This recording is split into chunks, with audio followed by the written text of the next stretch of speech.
I believe that the public really respected what Jim stood for as a reporter, and that when they watched his stories or read the stories that he produced in magazines or various newspapers, that they understood that he was coming at it from a perspective that was accurate and was balanced and was truthful.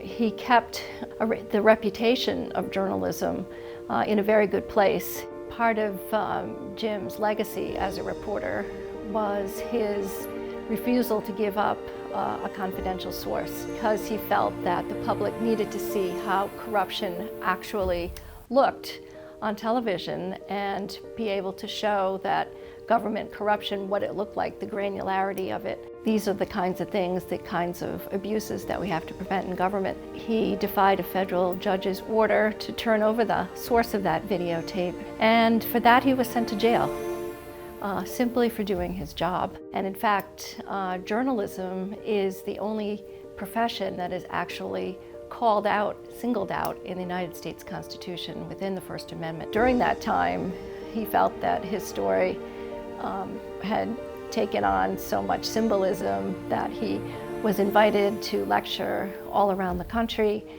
not just the issue itself, but also what other pieces need to be in place, appreciating that we live in a democracy and that we have the ability to think for ourselves and act for ourselves and to live in a civil society.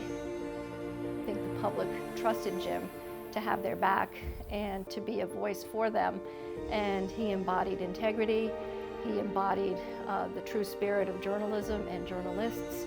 He kept the reputation of journalism in a very good place.